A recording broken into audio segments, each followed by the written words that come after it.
Vous n'avez pas encore calé? Bienvenue alors pour cette troisième et dernière vidéo sur les graphiques que j'ai intitulée Vers les indicateurs. Dans un premier temps, nous allons regarder comment conserver un graphique lisible. Ce n'est pas le tout d'afficher les données, mais comme nous l'avons vu en fin de la deuxième vidéo, quand les données deviennent nombreuses, on finit par ne plus avoir d'informations pertinentes. La première chose que je voulais vous montrer, c'est de reprendre la représentation droite pour les objectifs et barre pour les résultats. Mais j'ai inséré deux lignes avec résultat OK et résultat not OK. Autrement dit, résultat atteint ou résultat pas atteint. La formule est simple. J'ai mon résultat qui est ici pour janvier. Il est supérieur ou égal à objectif. Je vais donc le retrouver en OK et j'ai 0 en not OK. A l'inverse, mon résultat de février qui est de 60 est inférieur à ce que j'espérais, 100. Donc je vais afficher mes 60 en not OK et je passe OK à 0.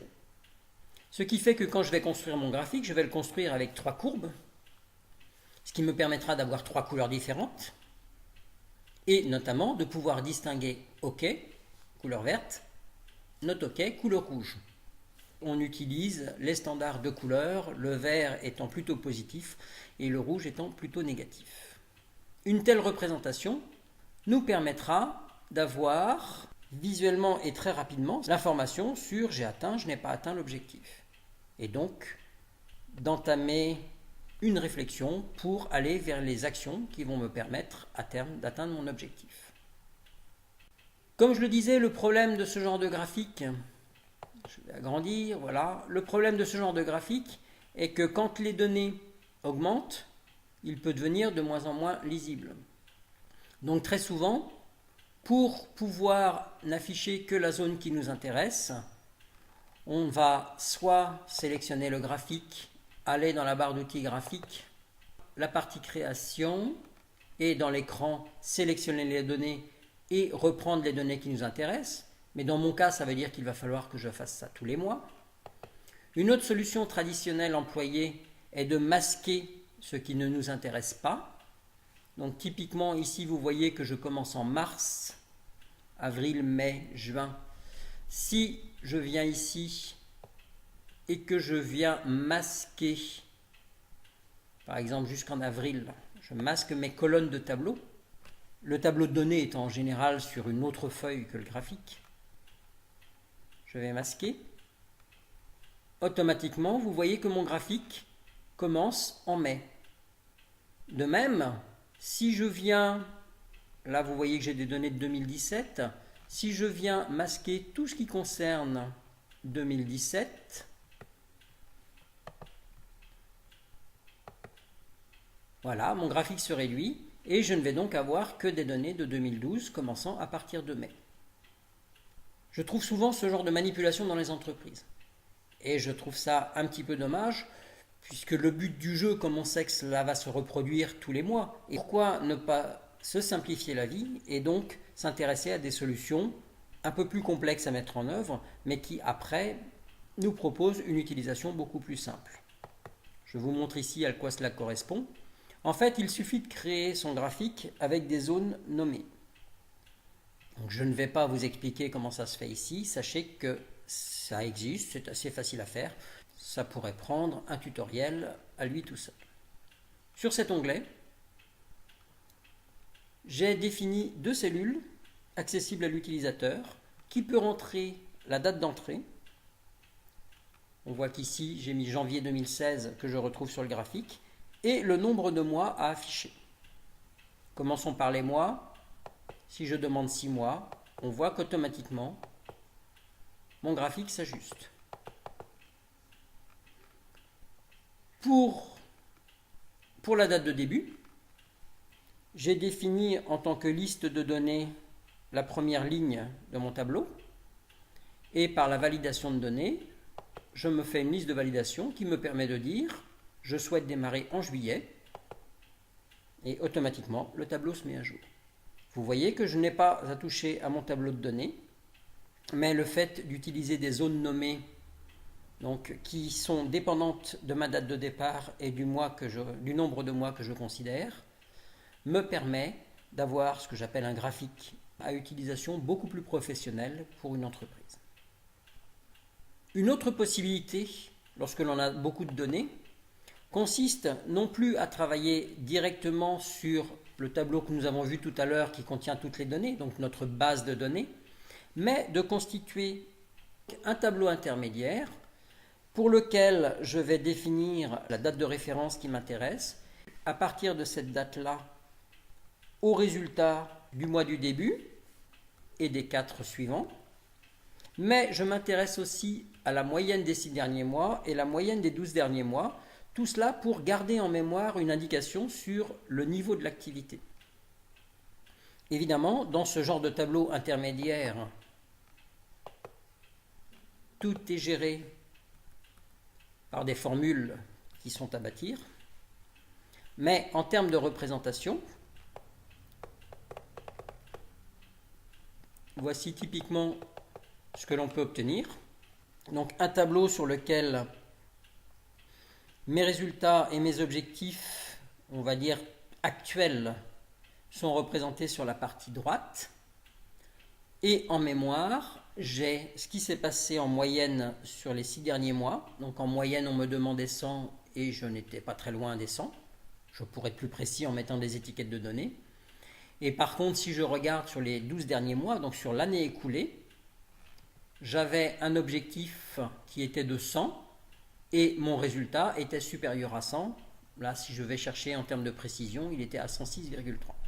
Pour permettre à l'utilisateur d'avoir des informations plus précises, vous voyez que j'ai choisi de mettre les données en représentation sous le graphique. Regardons maintenant un exemple de tableau de bord. Un tableau de bord, c'est comme un tableau de bord de voiture, c'est-à-dire que je vais avoir plusieurs indicateurs qui vont me donner plusieurs informations et me permettre de faire un choix. Tableau de bord de voiture, nous avons le niveau d'essence, nous avons le compteur de vitesse, le nombre de kilomètres, etc. Malgré que nous ne soyons pas spécialistes, un tableau de bord nous permet de déterminer les anomalies, de nous caler par rapport à des objectifs, la vitesse limite par exemple, donc de piloter. Prenons un exemple de suivi scolaire. L'idée de base, j'ai eu des contrôles sur différentes matières qui ont différents coefficients. L'éducation physique, un coefficient de 1, les maths, un coefficient de 7, le français, un coefficient de 5, etc. Donc, avec une note globale, dépendant du coefficient. Pour le français, par exemple, noté sur 100, 5 fois 20, et mon résultat est de 40. Ce qui veut dire que si je calcule la moyenne sur 20, je retombe à 8. J'ai mon tableau d'origine et ma moyenne générale. On peut noter dans la cellule de moyenne générale que j'ai mis une mise en forme conditionnelle sous forme de pastille. Ici, on voit qu'elle est assez pâle, donc c'est que mon résultat est assez limite.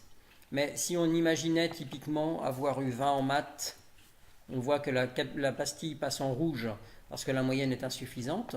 Par contre, si j'avais eu 130 en maths, la pastille serait passée en vert. Donc, un intérêt pour les mises en forme conditionnelles dans les tableaux de bord, en plus des chiffres et en plus des graphiques. La première représentation va me donner mon résultat en nombre de points tenant compte des coefficients par rapport aux objectifs qui, là, sont la note maximum que j'aurais pu avoir. J'étais noté sur 100, j'ai eu 40. On peut déjà en déduire certaines informations, mais nous n'avons pas forcément assez d'interprétation pour prendre des décisions. Nous allons compléter notre tableau. Tout d'abord, nous fixer un objectif de résultat sur 20. C'est-à-dire que, imaginons que je veuille faire une carrière plutôt littéraire que scientifique, je vais peut-être demander non pas d'avoir 10, mais d'avoir 12 en français, 11 en maths, pourquoi pas, etc., etc.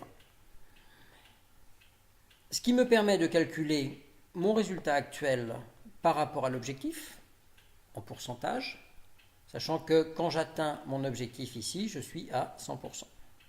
Je peux aussi me fixer un objectif de moyenne générale. Voilà un exemple de tableau de bord sur lequel je peux arriver. où effectivement je retrouve mon tableau et les lignes que j'ai rajoutées. Mon premier graphique qui me donne une indication sur mon positionnement par rapport aux notes maximales que j'aurais pu avoir. Un graphique type radar qui, comme le graphique en R de tout à l'heure, a l'avantage de pouvoir me faire réagir à partir du moment où je vois un fond orange, ce qui veut dire que mes résultats ne recouvrent pas mon objectif. Si nous augmentons le zoom, voilà. L'avantage du graphique radar est que je peux avoir des axes qui correspondent à des choses qui n'ont rien à voir entre elles. Les maths, l'histoire géo, le français, l'anglais n'ont rien à voir. Par contre, j'ai besoin d'avoir des résultats dans toute cette matière et de me faire une idée de mon positionnement global.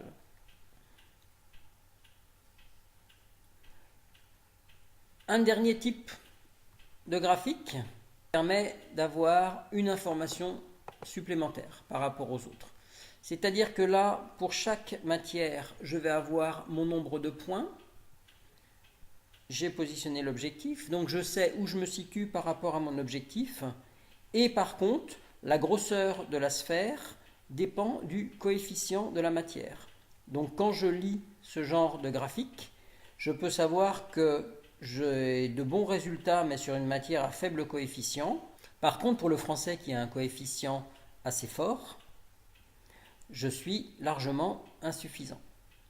Et il est clair que si j'ai besoin, par exemple, d'augmenter une moyenne générale, j'ai deux possibilités. C'est arriver à gagner un peu sur un fort coefficient, ou par contre, il va me falloir gagner beaucoup sur des faibles coefficients. Donc j'ai des pistes d'action qui me sont données directement par ce genre de graphique.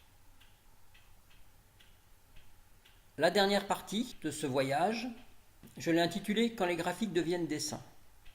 Effectivement, nous pouvons utiliser les graphiques d'Excel pour réaliser un dessin, par exemple, simuler un compteur. Voici ici, avec une combinaison de deux graphiques en anneaux, je réalise un compteur avec une zone où je suis insuffisant, une zone médiane et une zone où j'ai atteint voire dépassé mes objectifs.